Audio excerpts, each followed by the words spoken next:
When was a Roman Catholic Church made? In order to understand its birth, first we need to follow the process on how the early church in Rome, which had been persecuted, obtained recognition from the Roman Empire.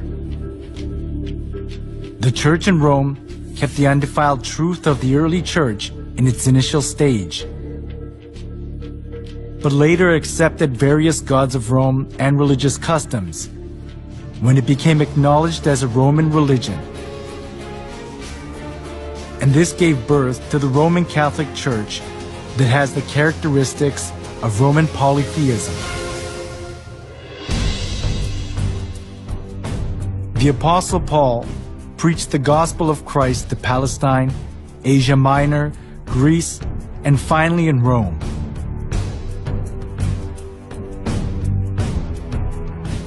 The church in Rome was not welcomed in its initial stage. It was because of the monotheism of Christianity, and the polytheism of Rome conflicted with each other.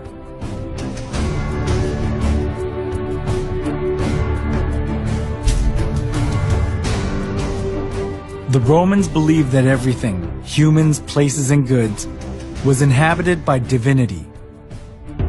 As they accepted folk beliefs of the people they conquered, far more various gods and religions prospered in Rome.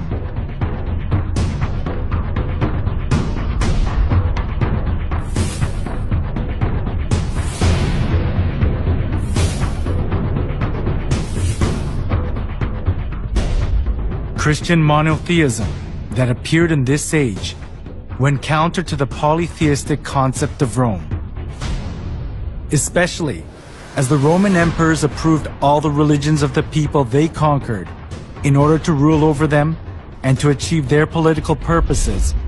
This came into conflict with Christianity, so the Roman emperors persecuted the Christians. The early church was oppressed by many emperors, but there was a turning point during the reign of Emperor Constantine in the 3rd century.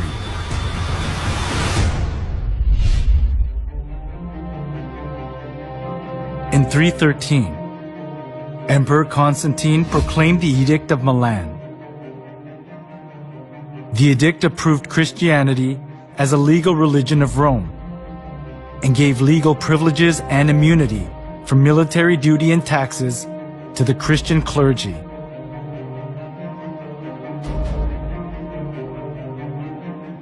There was the political goal of Constantine underlying such kinds of preferential treatment.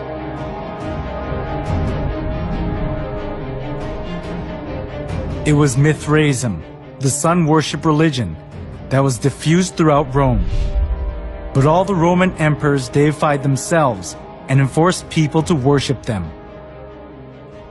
Some of the nobility were fascinated by the Egyptian mystery religion. So, Rome suffered from religious dissension within itself. At this, Constantine tried to make the best use of Christianity that had spread throughout the whole region of Rome, despite all sorts of persecution. This was because he thought that Christianity could solidify his empire. By approving Christianity as a national religion of Rome, Constantine tried to seek the unity of the Roman Empire under one religion.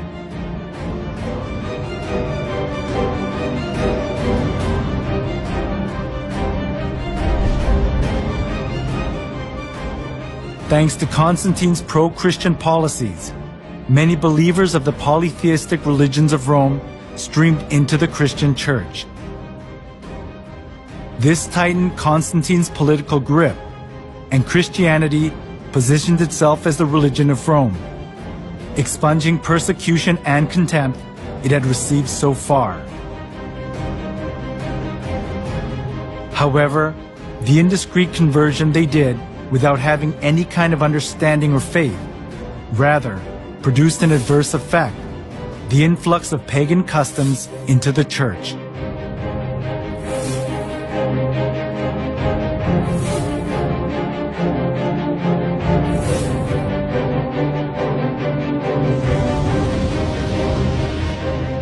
Those who were tainted with polytheism of Rome looked as if they had converted, but in actuality it wasn't easy for them to get rid of the religious rites and institutions of worshipping the sun, the moon, and the stars, and various gods and goddesses, which they had worshipped since their forefathers.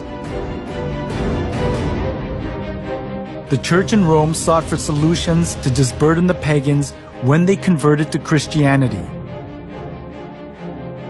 It was to bring in things similar to the gods that the pagans had believed into the church. They thought they would increase the number of pagan converts by doing that.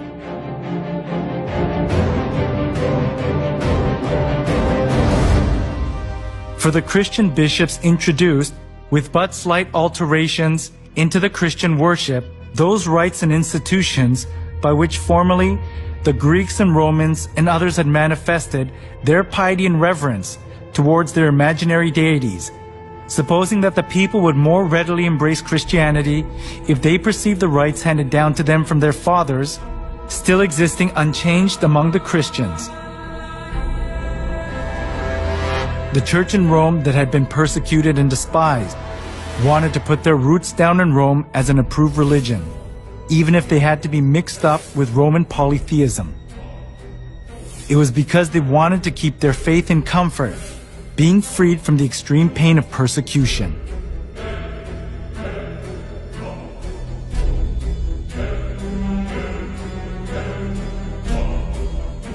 To attract more pagans, the church in Rome tried to Christianize various kinds of pagan gods to suit the Bible.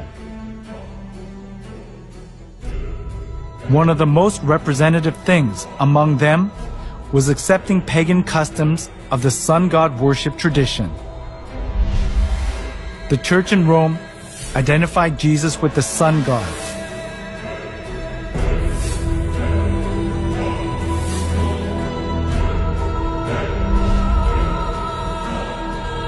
Inside of the church was decorated with various kinds of sun images, and the idea to worship the sun was established as if it were the truth of the church.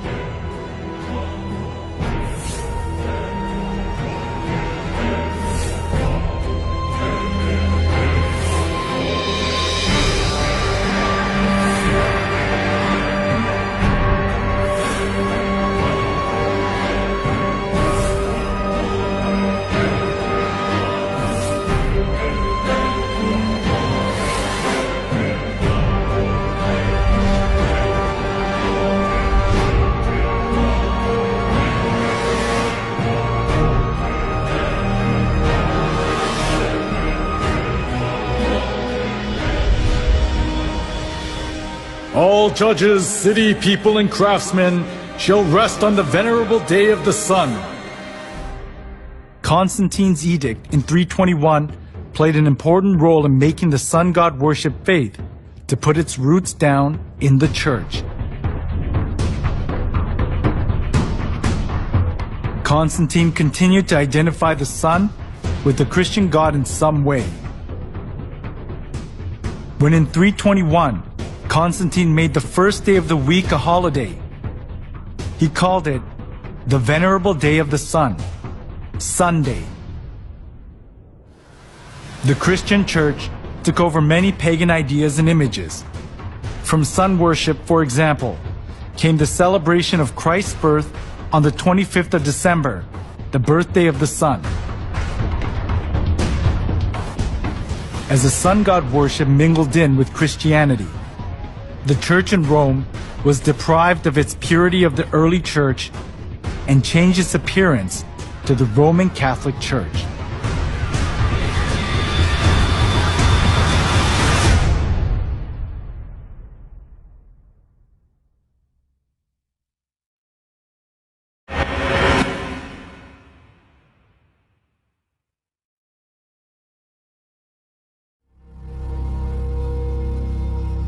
Before the 3rd century, the church in Rome was one of many churches that were scattered all over the Roman Empire. The reason the church in Rome later became the head of all the churches of the world and dominated the Middle Ages was because it joined hands with Emperor Constantine. As a result of Constantine's pro-Christian policies, many people who believed pagan gods converted to Christianity. This consolidated Constantine's political position, and there was no need for the church in Rome to refuse the converts because it was a good opportunity to secure its religious position.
After the church in Rome accepted pagan idolatry and doctrines, it was quickly secularized.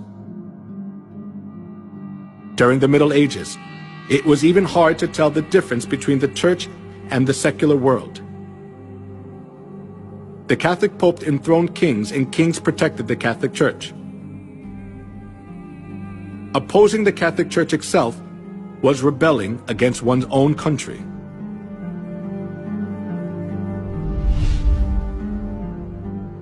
The Pope wielded an absolute power. We can see just how powerful he was through one incident, the humiliation at Canossa. That happened during the time of Pope Gregory VII. Pope Gregory VII claimed that the Pope could not be judged by anyone on earth, and he could dethrone emperors and kings, and excommunicated Henry IV, the Emperor of the Holy Roman Empire, in the course of the investiture controversy. As Henry IV was faced with the crisis of being dethroned, he went to the Pope who was in Canossa.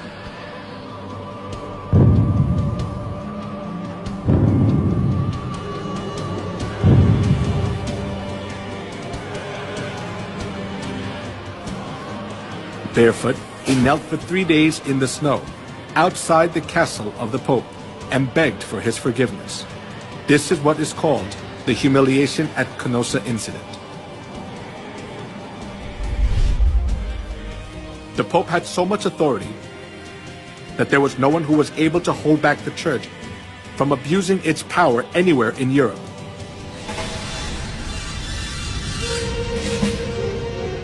Not only that, the popes committed numerous crimes such as murder, blasphemy, simony, and adultery to hold on to their seat of power.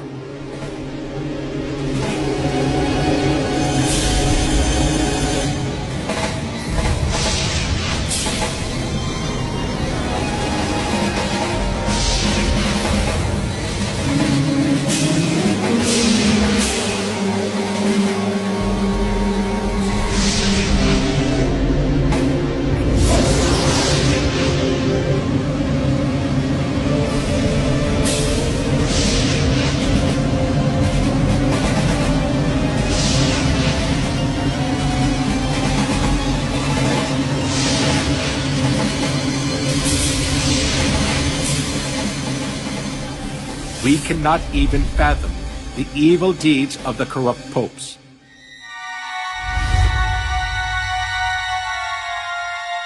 Among them, Pope Leo X enjoyed works of art and collected masterpieces.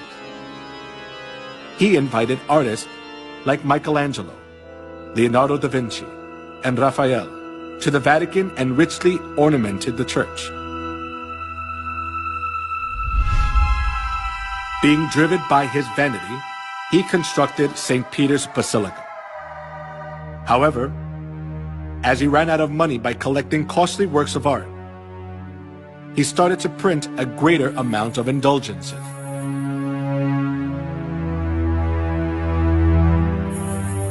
An indulgence is a certificate giving the forgiveness of sins. The Catholic priest propagated that people were guaranteed to enter the kingdom of heaven safer when they gave more money. Come, see for yourself. This is not just a simple indulgence. Even though you don't do confession, all your sins will be forgiven. Even the sins of your relatives in purgatory will vanish. Will you just leave your mother to suffer in the fire? Come here, everyone. Come. When you drop the coins in the box and it makes a clinking sound, then the souls will arise from the fiery purgatory.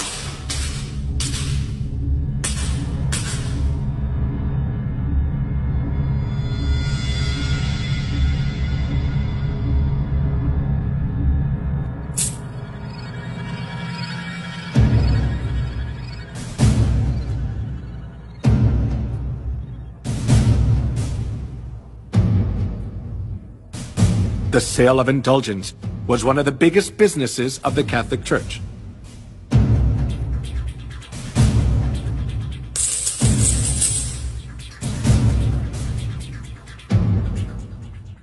Since indulgences was a good solution for those who were seized by the fear of hell, numerous people gathered to buy the kingdom of heaven.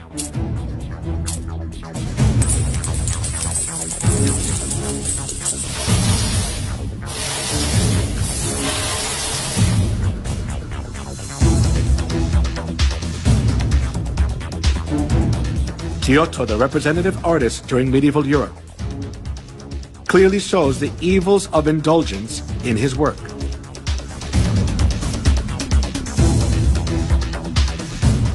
The Last Judgment. In the painting, Jesus, the judge, is in the middle and the apostles are on both sides. Heaven is shown on the right and hell is shown on the left. One thing that is worthy of notice here is the scene where souls are weighed. A man who is on his knees presents a model of the chapel to three women. The name of the man is Enrico Scorveni. He was a notorious loan shark of that time. Because loan sharking was a big sin, he could never dream of entering the kingdom of heaven. However, even though Enrico was a loan shark, he bought indulgences and paid for his sins, and proudly purchased the ticket for the kingdom of heaven.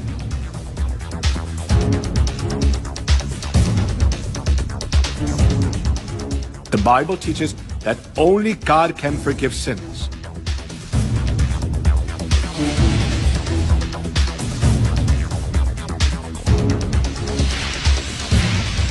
However, the Catholic Church insists that the Pope too has the authority to forgive sins. This kind of false teaching enabled them to commit fraud, the sale of indulgences.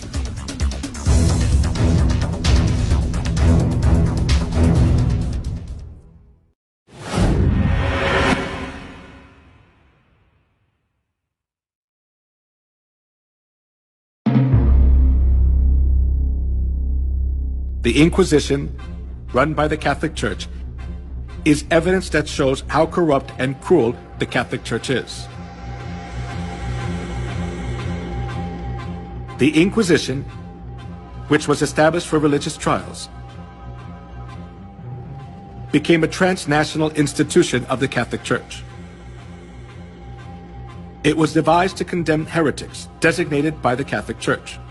Heretics defined by the Catholic Church were the Christians who opposed the false insistence and doctrines of the Pope and wanted to live by the Bible. to rule over the world as they want. The popes tried to get rid of the Bible and restricted people from reading it.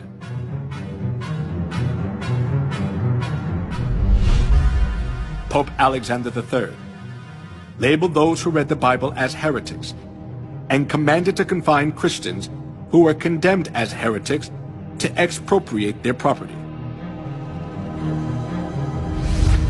Pope Innocent III instituted the Inquisition and launched crusades to combat heresy. Numerous Christians were killed and dispossessed of their properties.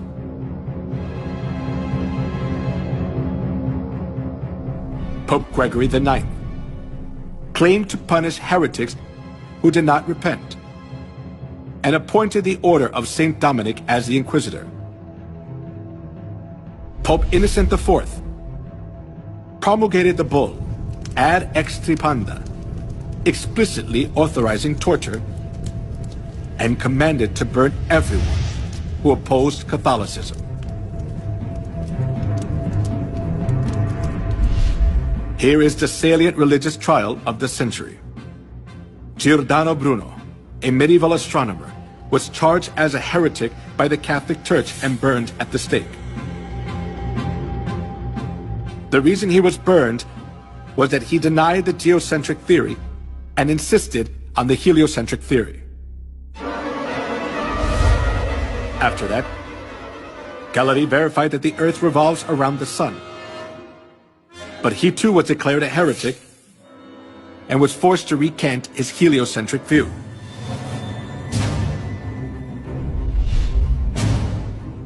Joan of Arc, Maid of Orleans, who saved France from a crisis, was burned at the stake as a witch by the Inquisition. As years went by, the Inquisition helped the Pope exercise his extraterritoriality. To stay in power, the Catholic Church accused those who stood against them of being heretics and eliminated them. If a person was charged of being a heretic once, he had no right to have counsel. He was severely tortured and ended up being imprisoned for life or executed by fire.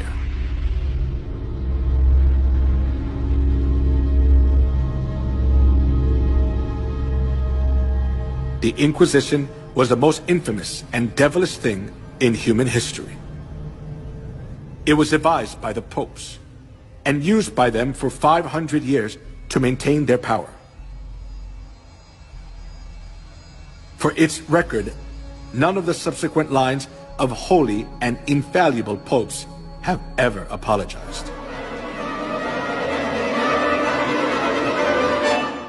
He was given power to make war against the saints and to conquer them. Historians estimate that in the Middle Ages and early Reformation era, more than 50 million martyrs perished at the hands of the papacy. During the Dark Ages, 50 million innocent people were killed. In order to increase its wealth and power, the Catholic Church killed a great number of people. It is a distortion of history to call a murderer the apostle of peace. The Bible describes the crimes of the Catholic Church as below.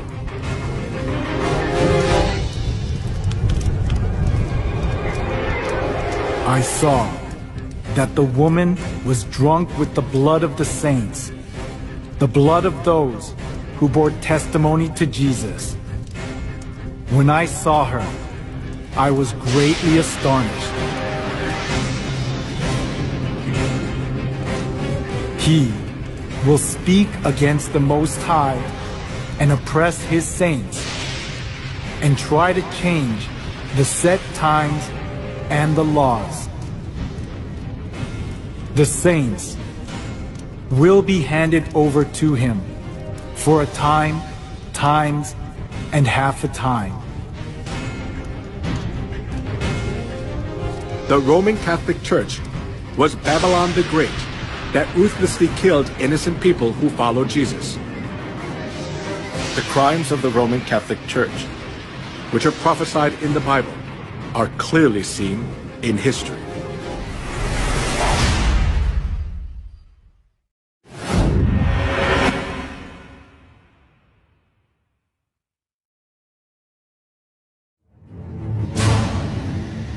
In the Museum of Torture Instruments in San Marino in Europe, the torture devices which were used during the Dark Ages are displayed.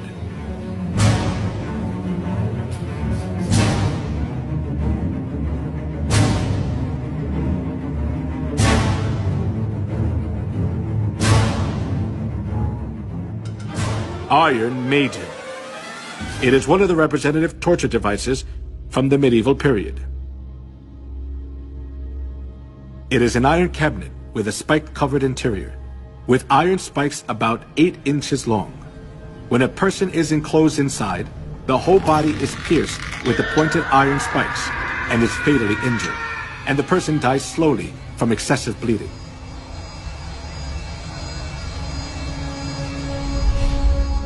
The torture device in the shape of a wheel was invented for execution. They tied a person around the wheel, then rolled it repeatedly over fire or spikes. They also bound the 4 limbs of a person on a wheel and crushed the bones using an iron bar or hammer. Then the person was thoroughly injured and died in pain, still bound to the wheel.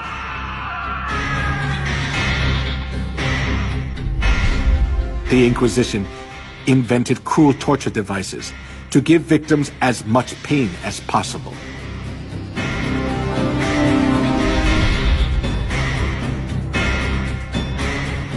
A torture device with sharp iron hooks to tear off a living person's skin.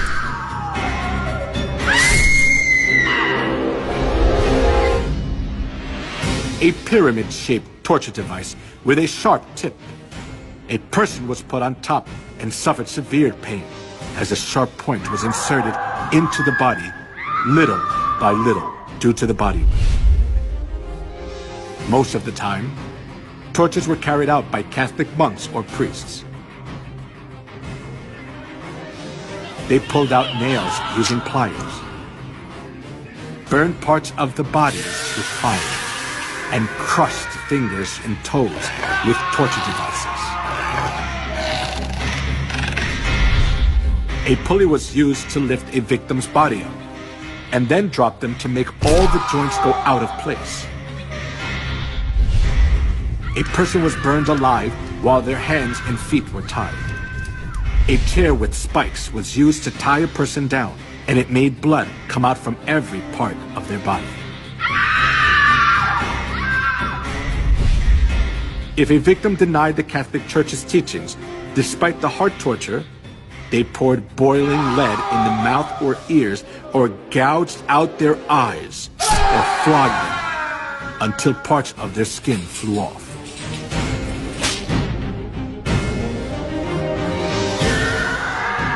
Sawing, slaying by sword and burning the victims alive. The Catholic priests enforced them to follow their teachings, holding the cross in front of them.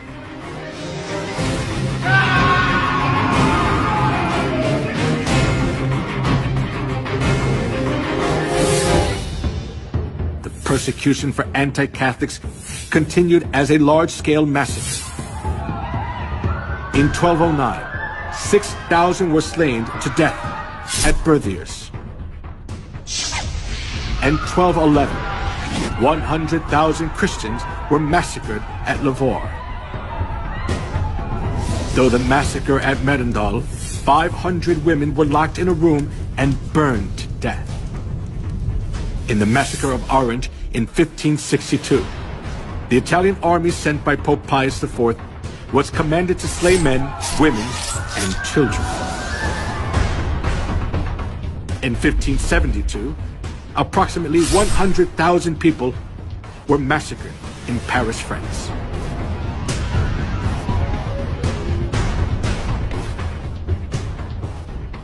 He will speak against the Most High and oppress his saints. The saints will be handed over to him for a time, times, and half a time. As it was prophesied that the one who speaks against the Most High would make war against the saints and conquer them, over 50 million people were slaughtered during the Dark Ages.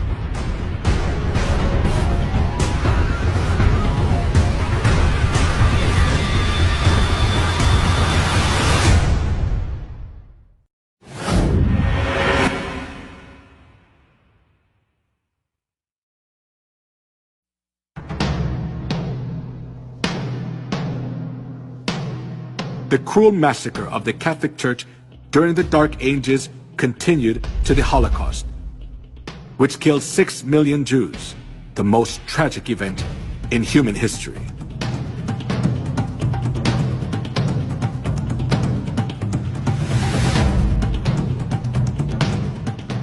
From 1933 to 1945, 6 million Jews, including 1.5 million children, were slaughtered in 15 European countries, such as Poland, Russia, Austria, Czechoslovakia, Hungary, France, Belgium, Luxembourg, Italy, Netherlands, Norway, Romania, Yugoslavia, and Greece.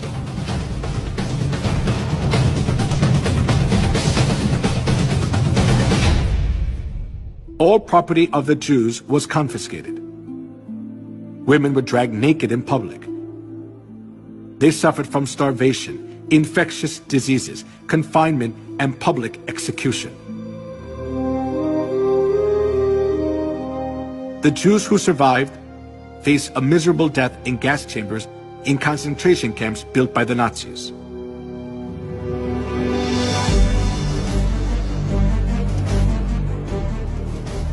When the gates of the concentration camps for the Jews were opened as World War II ended, the world was shocked.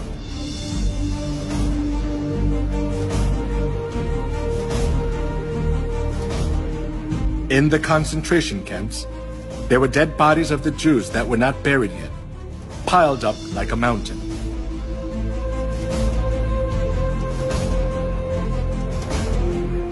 While Hitler massacred 6 million Jews under the pretext of ethnic cleansing, the Catholic Church publicly advocated Hitler's genocide of the Jews, claiming it stood for anti-Semitism.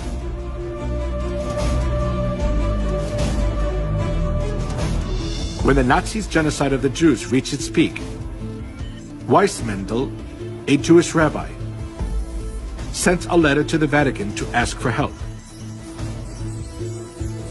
He begged the Pope to save the innocent Jews, especially young children. 1.5 million out of 6 million Jews who were slaughtered were children. His plea was a desperate outcry. However, the reply he received from the papacy was not just heartless, but blood-curdling. There is no such thing as the innocent blood of Jewish children. All Jewish blood is guilty, and the Jews must die, because that is their punishment for that sin. The Catholic Church was always hostile to the Jews for the reason that they had killed Christ. And they committed countless murders under the pretext that they were punishing the Jews on behalf of God. This kind of attitude of the Catholic Church greatly affected Hitler, who was Catholic. Dann wird das Ergebnis nicht die Bolschewisierung der Erde und damit der Sieg des Judentums sein, sondern die Vernichtung der jüdischen Rasse in Europa.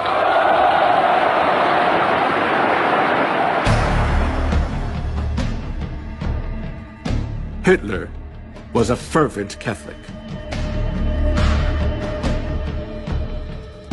The reason Hitler extremely hated the Jews was from the historical experience of the Catholic Church, which had treated the true Christians and the Jews mercilessly for 1600 years. For this reason, Hitler was able to commit the Holocaust, sending 6 million Jews to gas chambers without hesitation.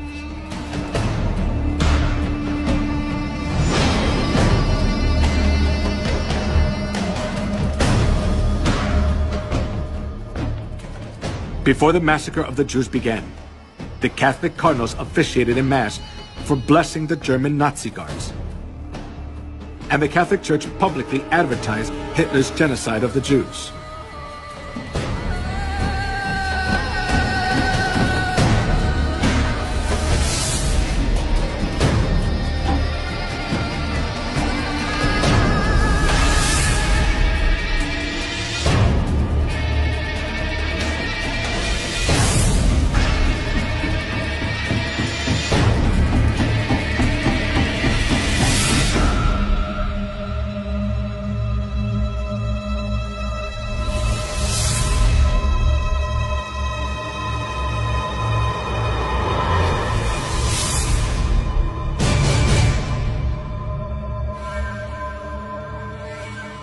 The Catholic Church has committed crimes against humanity for centuries in the name of religion. They committed the crime of killing 50 million Christians and the Holocaust of killing 6 million Jews.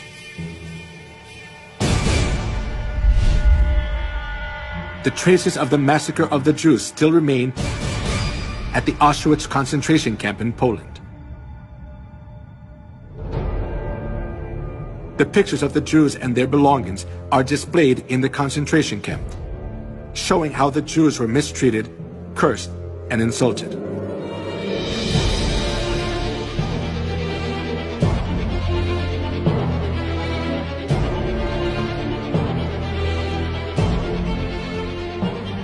These horrible times remain in the records of history.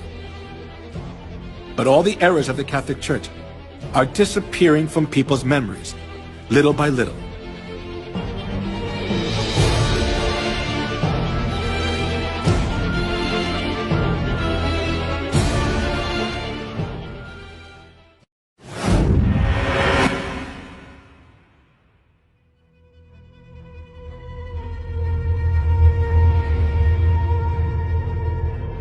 As the 21st century began, the Roman papacy admitted to all kinds of crimes they had committed against humanity for the past 2,000 years of Christian history.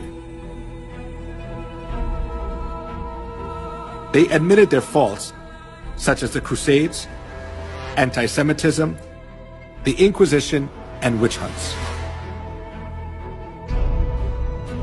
The Pope also said that the Catholic Church would like to create a new unity among religions by looking back on all their religious errors.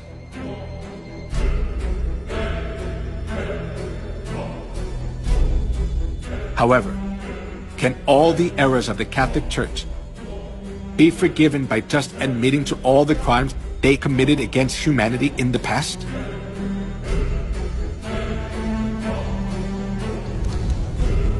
Just by admitting to their errors, the Catholic Church's crimes cannot be solved.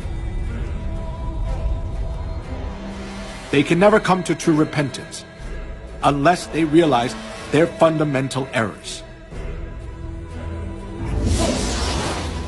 When viewed from historical facts and the prophecies of the Bible, the Catholic Church is an organization of the Antichrist, which has destroyed all the truths of God, paganized Christianity by accepting all kinds of pagan gods, and made numerous souls worship Satan, not God.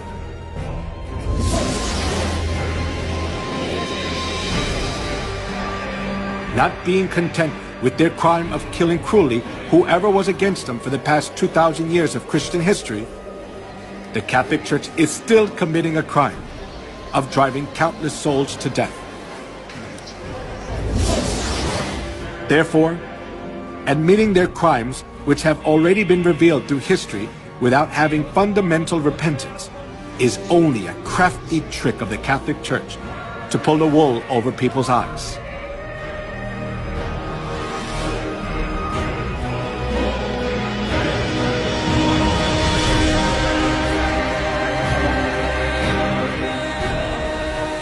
For such men are false apostles, deceitful workmen, masquerading as apostles of Christ. And no wonder, for Satan himself masquerades as an angel of light. It is not surprising, then, if his servants masquerade as servants of righteousness. Their end will be what their actions deserve.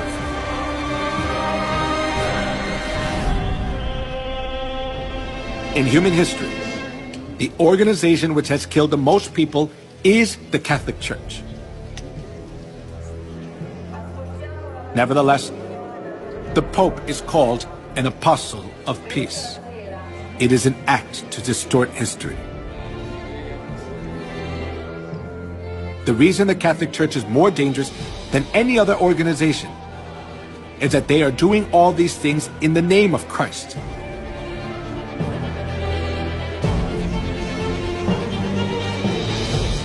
However, now the Catholic Church is revealing its detestable and hideous reality. In terms of declining congregations, but more profoundly to do with the paedophile sex scandal that has rocked the church for more than 10 years. We've been looking into one particular case involving... Incredible. One former priest said that, perhaps 50% of priests who enter the priesthood may be gay. I talked to a long...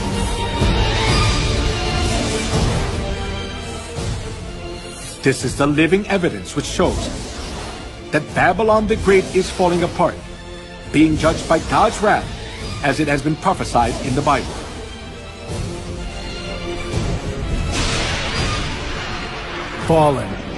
Fallen is Babylon the Great.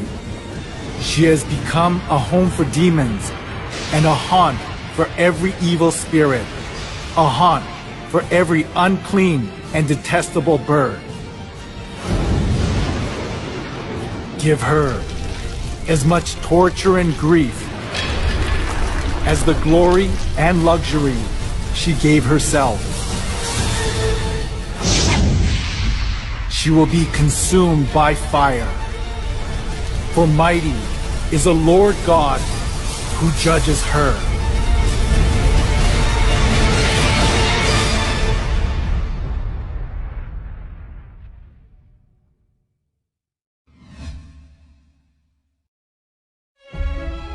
God revealed the identity of Babylon through the way she looks outwardly, outward characteristics of Babylon. The woman was dressed in purple and scarlet, and was glittering with gold, precious stones and pearls. She held a golden cup in her hand, filled with abominable things and the filth of her adulteries. This title was written on her forehead: Mystery Babylon the Great, the mother of prostitutes and of the abominations of the earth.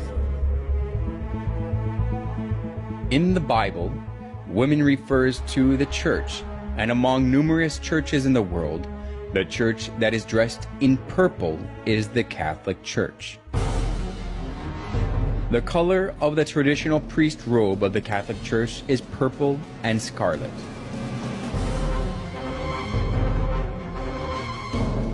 We can also confirm that the church that decorates its interior and worship utensils with gold, precious stones, and pearls is the Catholic Church. And in addition, it is only the Catholic Church that give Mass holding the golden cup, true to the words, "She held a golden cup in her hand."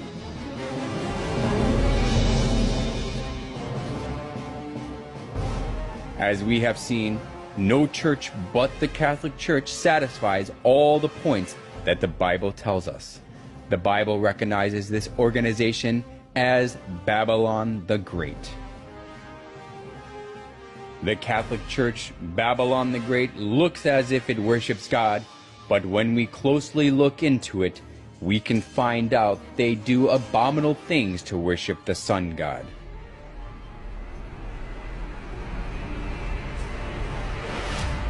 The Roman Catholic Church disguises itself as an angel of light, but it craftily introduced the customs of detestable idolatry and the sun worship of ancient Babylon. So the Bible recognizes it as Babylon the Great.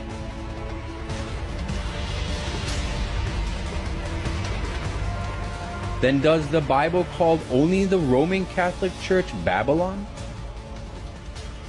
It also calls the Protestant churches which keep the Sunday service and Christmas originated from the sun worship as Babylon too.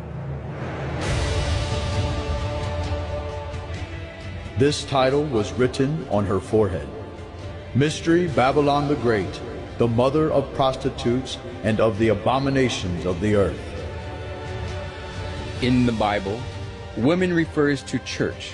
So, a prostitute means a false church that practices lawlessness. The Bible tells us that Babylon the Great, which is expressed as the mother of prostitutes, is the Catholic Church and the Protestant churches. Small prostitutes that come from the Catholic Church are small Babylons. The Catholic Church, which leads the whole world astray as the mother of prostitutes, is proud of itself as the mother church that gives birth to all Protestant churches.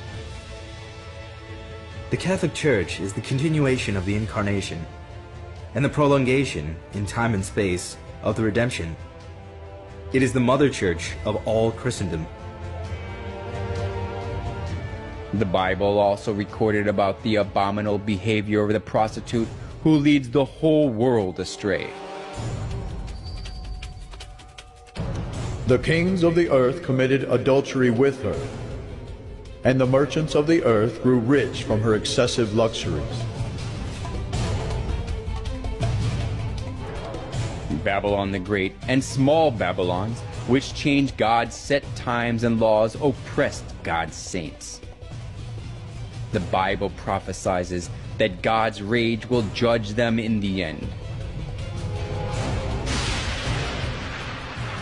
After this, I saw another angel coming down from heaven. He had great authority, and the earth was illuminated by his splendor.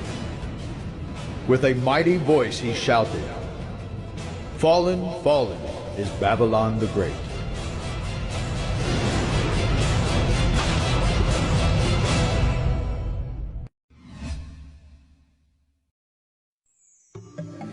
Piazza di Spagna, where the movie Roman Holiday was filmed, just below the Spanish Steps, which became famous where Audrey Hepburn ate ice cream, there is a boat-shaped fountain, and we can see that the water is running out of the sculpture of the sun. The head of the boat is embellished with the Pope's coat of arms and the papal tiara. The tiara is the symbol of the papacy. The fact that the tiara is at the head of the boat tells us that the Pope is the very person who leads the sun worship. It is easy to see the tiara in many places of the Catholic Church.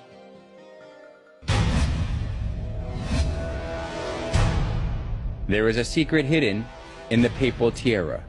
Through this we can also find the identity of the Roman Catholic. The triple tiara is the liturgical crown of the Pope, and it has the meaning that the Pope is God who reigns over three worlds, heaven, earth, and hell. This is also shown in the official title of the Pope.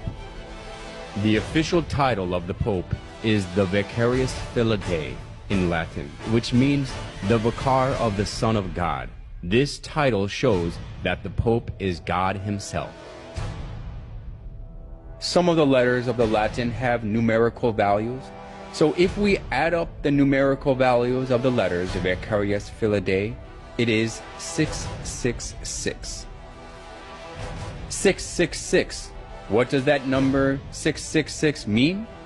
The Bible records about the identity of 666. If anyone has insight, let him calculate the number of the beast, for it is man's number. His number is 666.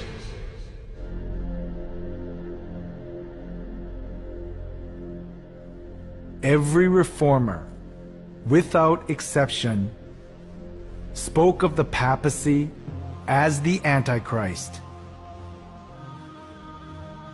The 666 is a figurative number, telling us the identity of Satan who stands against God. The prophecy of the Bible and the religious reformers with one voice clarifies that 666 and the beast refer to the Pope or the papacy that stands against God. Through the title of the Pope and the respectful treatment he receives, we can confirm again that the papacy stands against God. The Catholic Church calls the Pope God of the earth.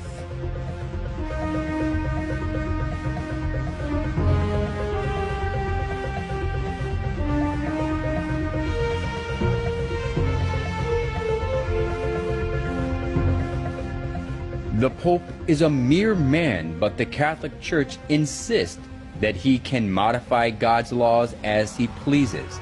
And moreover, he is worshipped and served like God, and he enjoys all wealth, honor, and authority.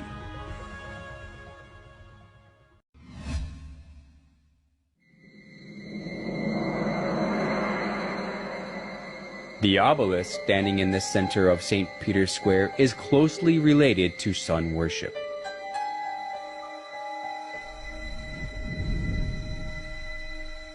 It was the custom of the ancient sun worship religions to make a pillar to worship the sun. Obelisk was set up at a temple or tomb as a monument to worship the sun god.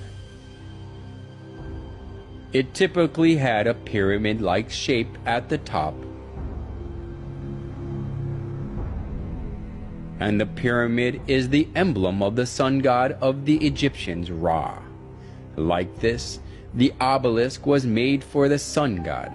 Then, why are the obelisks, the symbol of the sun worship, set up in front of the Catholic churches? When we look carefully at the obelisk standing in front of the Catholic Church, it has the star-shaped divine light and cross, which are symbolize the sun.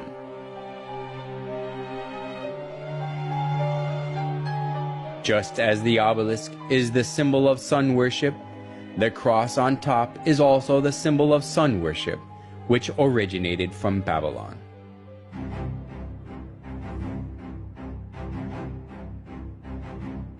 Crosses are also found in the murals of ancient Babylons and Assyria, especially the image of cross on the headband of the sun god Tammuz shows that the cross is originated in Babylon. The Egyptians used the Ankh cross. The shape of the cross made of two wooden poles, which the church started to use, came from the ancient Chaldean region. In the Chaldean Empire, the adjacent regions, including Egypt, the cross was used as a symbol of Tammuz. So, it is certain that the cross was made to worship the sun god.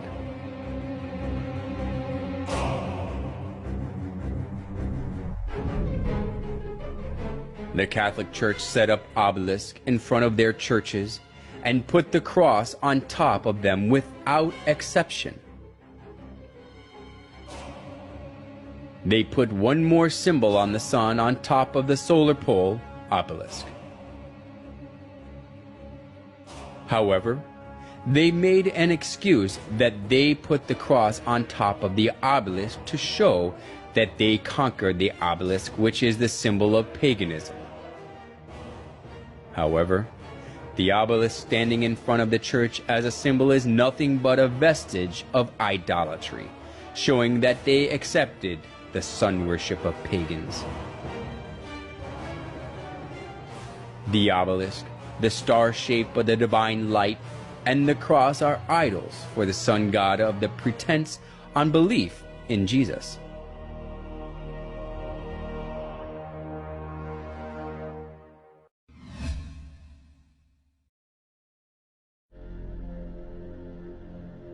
The Pantheon is the oldest monument still standing in Rome.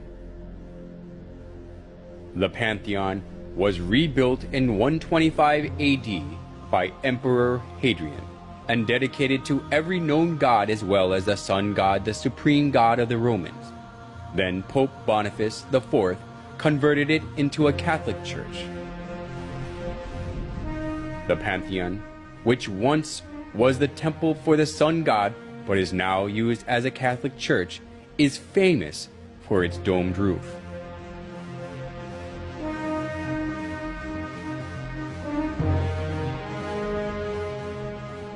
This domed roof is the figuration of the sky and the universe.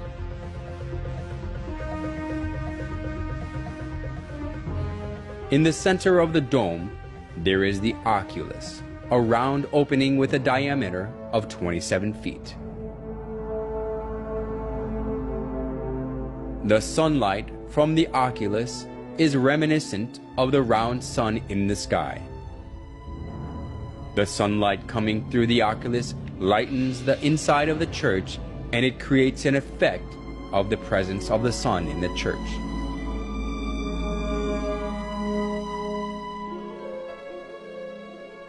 We can find the same round shape in St. Peter's Basilica as well.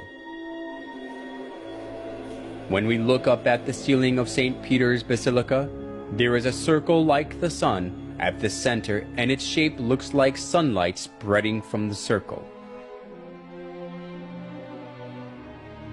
This kind of circular shape can be found not only in St. Peter's Basilica, but on the ceilings of most Catholic churches. Various forms of circle, which embody the sun, prove that the Catholic Church worships the sun.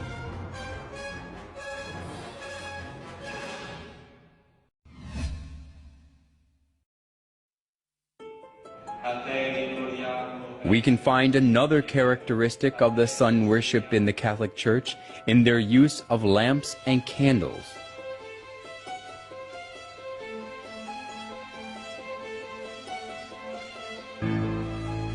Even in the daytime, they light lamps and candles on the altar.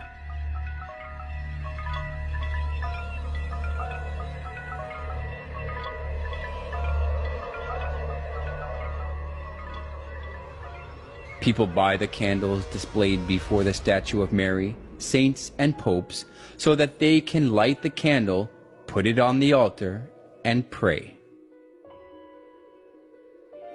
When starting the Mass or marching in procession after the Mass, the priest carrying the candle is always at the front.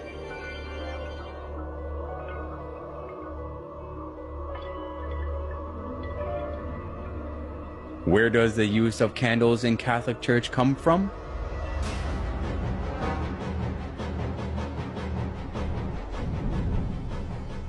Historian Alexander Hislop says that the use of candles in the Catholic Church comes from pagan rites. The use of these lamps and tapers comes from the same source as all the rest of the papal superstition. For so, according to the established rites of Zoroaster, was the sun god worshipped.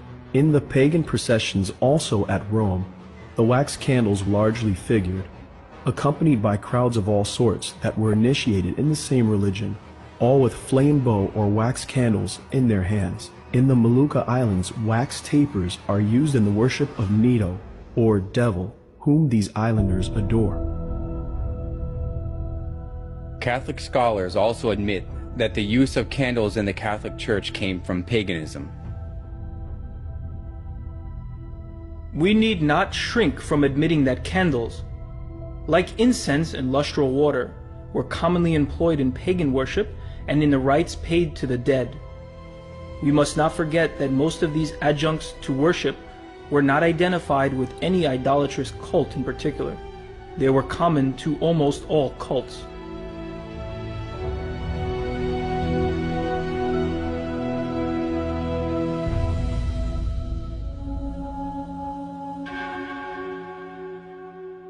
Candles commonly appear in numerous rites of pagans.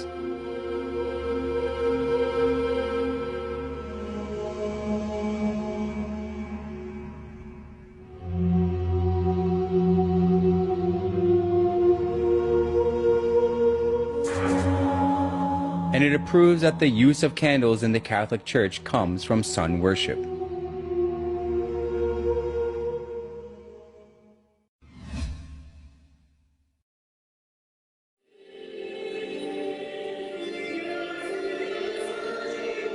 The Catholic Church conducts a particular ceremony before the image of the sun. Watching their Mass, we can find out that it is closely related to sun worship. At the altar that has the image of the sun, the priest lifts up the round bread. They call it elevation and insist that they offer the bread to God. However, offering the round bread which takes after the image of the sun, and regarding the round bread as the sun god, has existed in the sun worship of paganism. The pillar found in excavations of the Canaanite city of Hazar shows the ceremony of raising the sun disk with both hands in praise. The Egyptians also worshipped the sun, lifting the sun up with both their hands. Is it coincidence that the custom of the sun worship of the pagans and the liturgy of the Catholic Church are the same?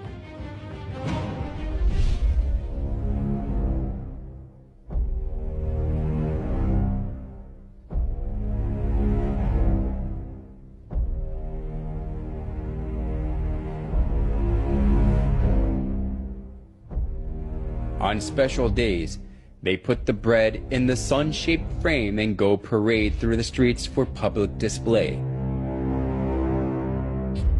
The believers all kneel down before the bread to show their respect and adoration. Curiously enough, the monstrance, which is the vessel used to display the consecrated Eucharistic bread, has a sunburst pattern. On the altar where the priest offers the bread, there is also the shape of the sun.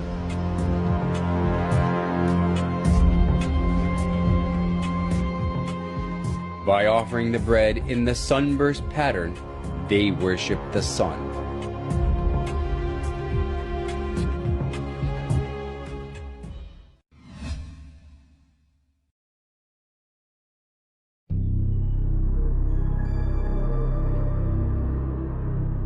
Around 2800 BC, there lived a hunter named Nimrod in Babylon, which was located between the Tigris and the Euphrates rivers.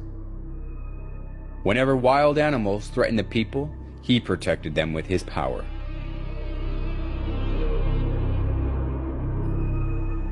As people respected and supported him, Nimrod became arrogant and incited people to build the Tower of Babel. Come, let us build a tower that reaches to the heavens. Let us make a name for ourselves and not be scattered over the face of the whole earth. Such deeds of Nimrod that were against God has continued even after Nimrod had died. Semiramis, Nimrod's wife, insisted that Nimrod became the sun god. She cut Nimrod's dead body into pieces and sent them to each tribe of Babylon. People regarded the place where a part of Nimrod was buried as sacred.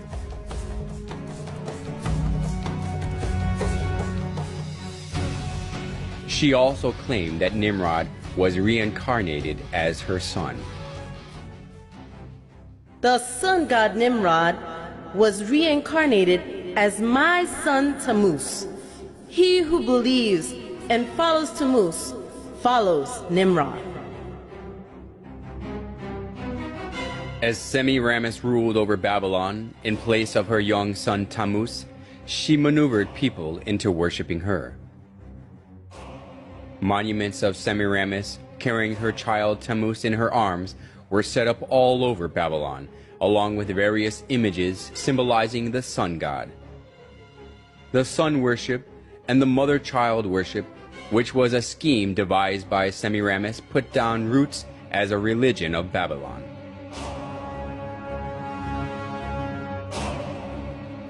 Idolatry stemmed from Babylon, spread to many countries after the Tower of Babel collapsed. It is because when the Babylonians were scattered over the whole world, they brought the sun worship and the mother-child worship. The sun worship and the mother-child worship were assimilated into the cultures and religions of many countries, and they came to have various forms and names.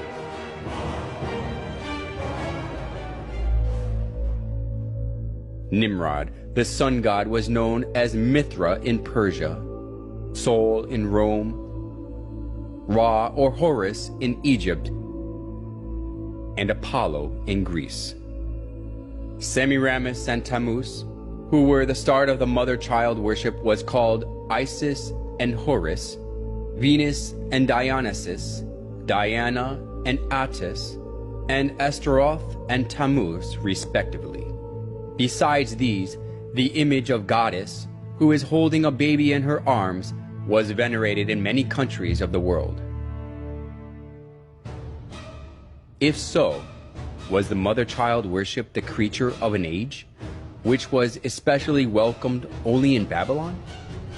Surprisingly, the mother-child worship of Babylon has been passed down through the thousands of years and still exists today. In Vatican of Rome, we can find the mother-child worship in its original state.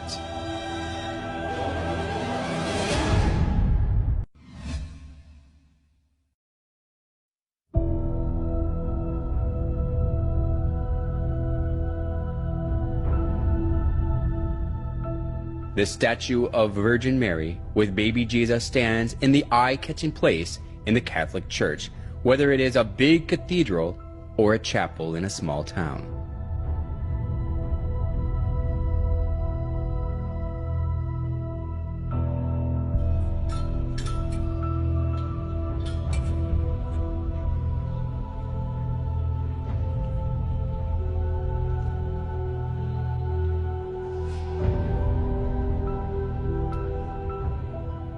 People show their respect before the picture or statue of Mary and pray.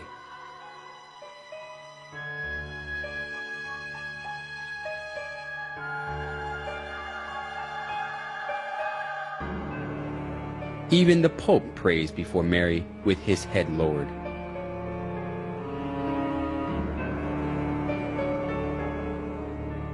Why do people praise and worship Mary, whom Jesus was born of?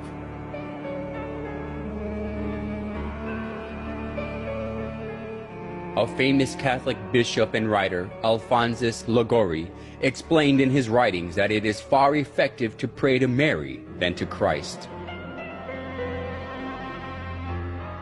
In the Franciscan Chronicles, it is related that Brother Leo once saw a red ladder, on the summit of which was Jesus Christ, and a white one on top of which was his most holy mother. And he saw some who tried to ascend the red ladder, and they mounted a few steps and fell. They tried again and again fell. They were then advised to go and try the white ladder, and by that one they easily ascended. For our Blessed Lady stretched out her hand and helped them, so they got safely to heaven. The story, which was made by the exuberant imagination, sounded plausible.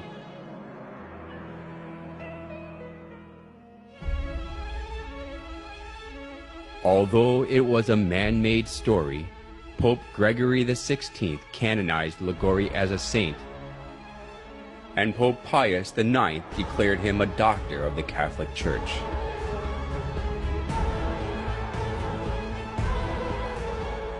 Now Catholics are taught that it is better to pray to Mary, who is merciful and understands us.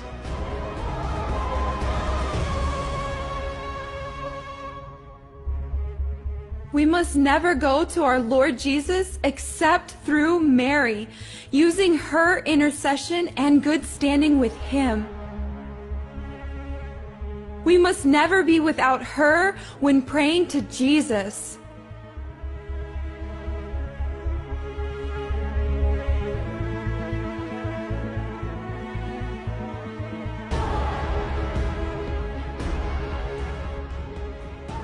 The plausible logic that Jesus cannot refuse Mary's request because she is his mother is shown well even through the image of Mary and baby Jesus.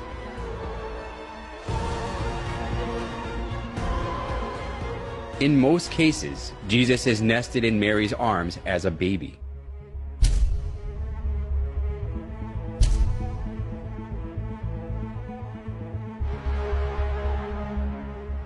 This downgrades Jesus to a little baby who is always dependent on Mary and lets people think that he can do nothing without Mary.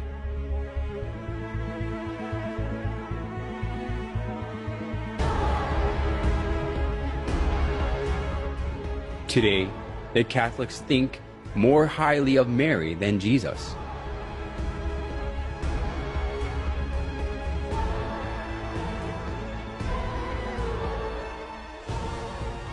They call Mary the Mother of God, which implies that she is above God.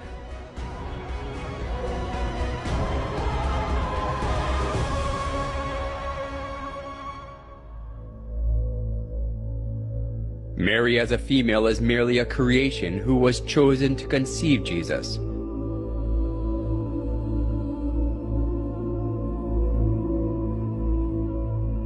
How ridiculous it is for a creation to be called the Mother of God because God used her womb to be born in the earth.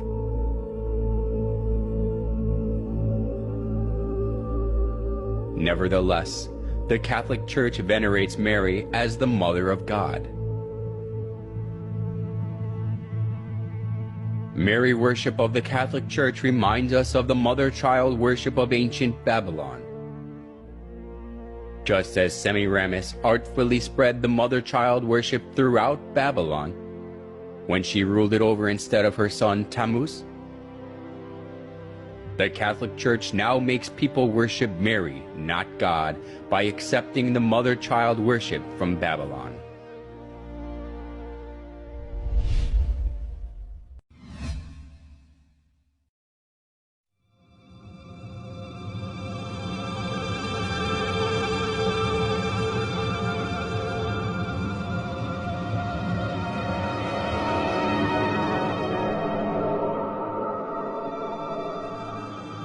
The Catholic Church regards it a great honor to keep the remains of the popes or saints in the church.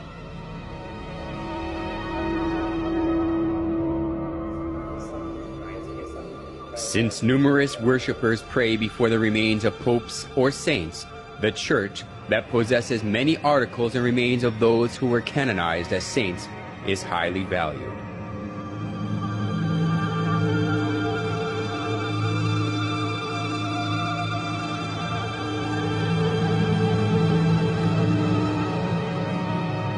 St. Mark's Basilica in Italy is said to have the remains of Mark. Basilica of San Francesco in Italy has the remains of Saint Francesco.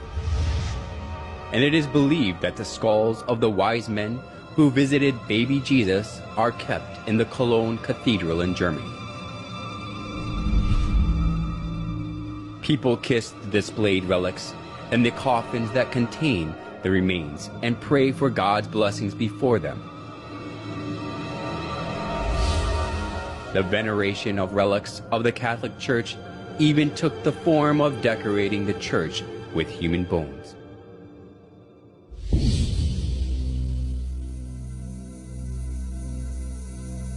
The Church of Santa Maria della Concesione contains the skulls and the skeletons of monks.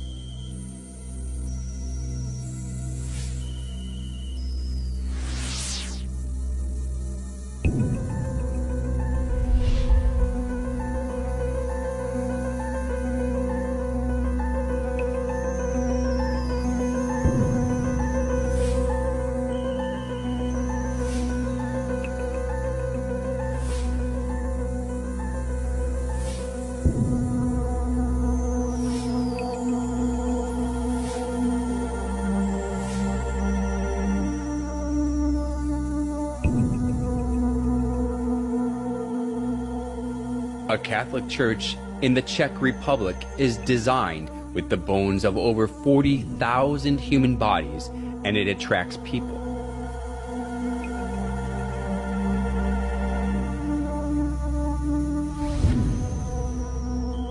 The crypt of the Church of St. Francis in Lima, Peru, retains the remains of tens of thousands of people.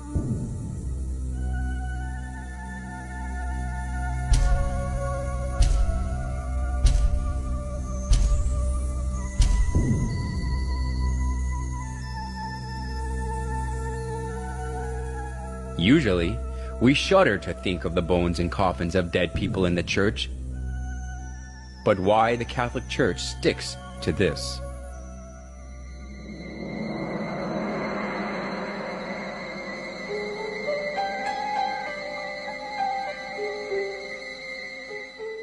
You will find that Catholics are encouraged to honor the saints by imitating their holy lives, by asking them to pray to God for us, and by showing respect for their remains, their images, and the like.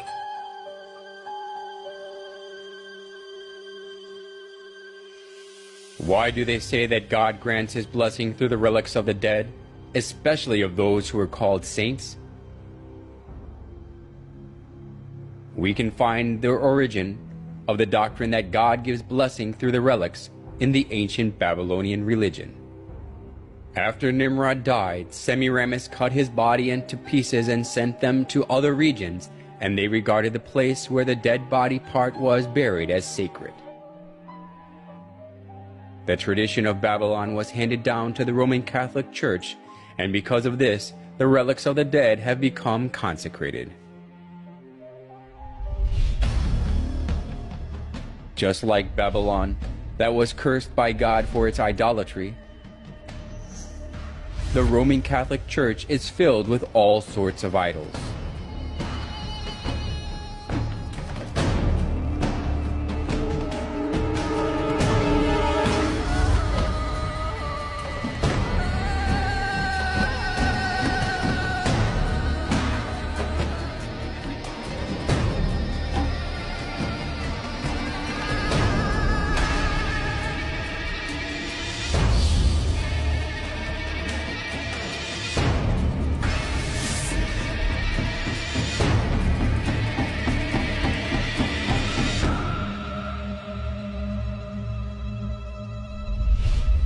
In the name of God, the Catholic Church lures many souls into worshiping idols, not God.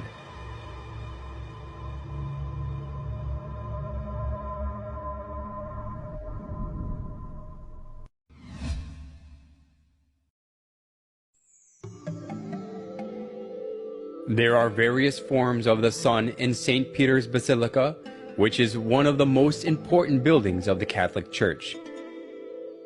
The sun disk is around the head of the statue of Peter, and the image of the sun is inscribed above his head. Including the image of the sun glittering with gold in the center of the basilica, we can find various sizes of the sun image beneath the high altar and every spiral columns.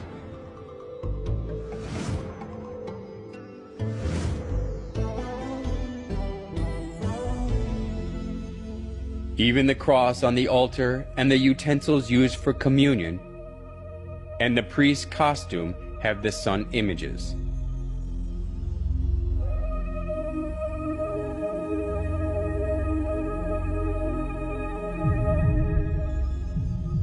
In every place of the Catholic Church, we can find the sun images in various sizes and forms.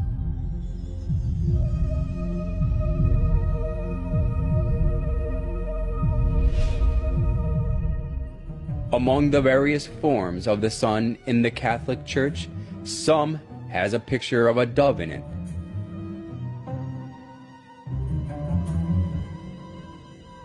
What relationship is there between the shape of the bird and the sun worship?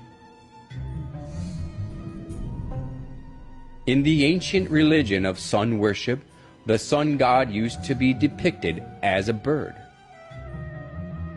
The sun god depicted as a bird was originated in Egypt and spread to Rome. The son of Assyria was represented as a winged bird, and the Egyptian sun god Ra and Horus are in the shape of a bird. The famous Egyptian bird of fire, Phoenix, is also the archetype of sun worship. In Rome, too, people carried the bird, the symbol of the sun god, on the pole.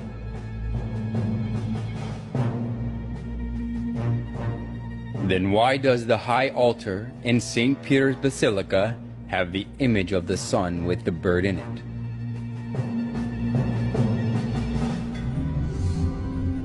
The Catholic Church insists that the bird in the solar image is the Holy Spirit. But this is a mere excuse.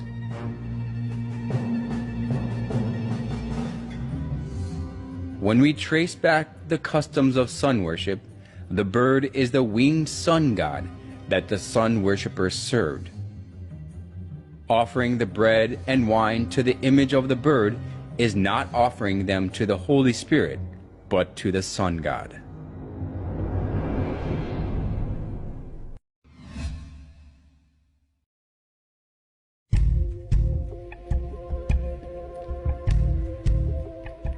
St. Peter's Basilica is located in the Vatican City.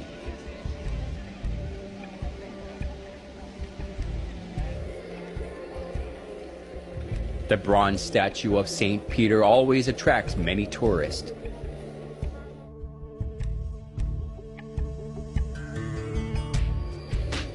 People believe that their wishes are realized when they pray by touching the foot of Peter, so the feet of the statue have been worn away. The biggest reason more than 10 million people every year on average visit the Basilica is that they insist that Peter, who was one of the 12 apostles of Jesus, was buried directly below the high altar of the Basilica.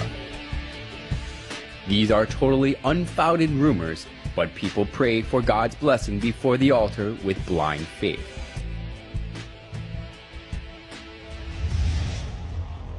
They even teach people that they can have help, even the help they cannot have from God, when they praise and pray in the names of the dead saints. Our most mighty protector graciously assists us from heaven in our struggle with the powers of darkness. And just as you once saved the child Jesus from mortal danger, so now defend God's holy church from the snares of her enemies and from all adversity. Surprisingly enough, hydrolatry also has its origins in Babylon.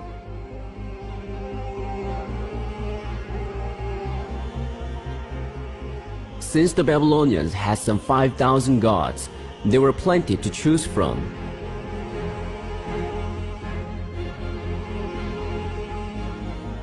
Every month and every day of the month was under the protection of a particular divinity. In ancient Babylon, the roles of gods were divided by people's problems and occupations, so the people worshiped their certain gods associated with their needs.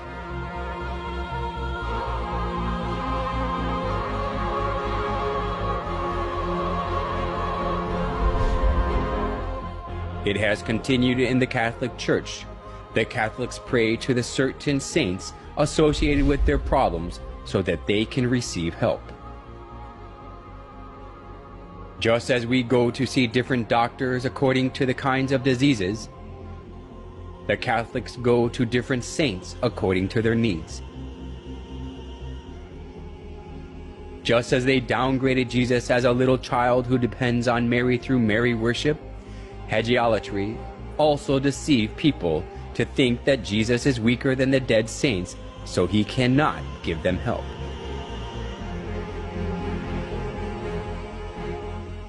Nowhere in the Bible can we find the worship of saints. Instead, the Bible warns that worshiping anything other than God is idolatry.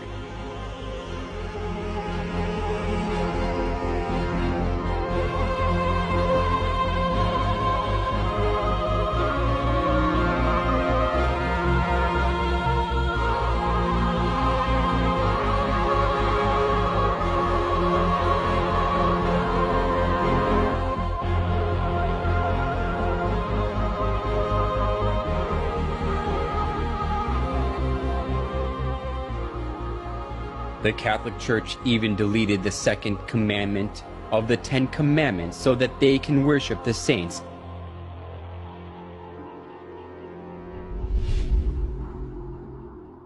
They outbrave the law of God.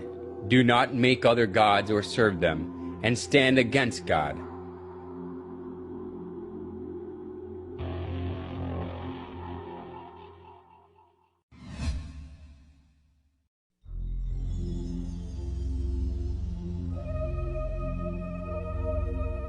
In St. Peter's Square as well, the image of the sun is skillfully hidden. In a round circle of the square, there is a cross with an X through it. It looks exactly like the symbol of the Babylonian sun god Shamash.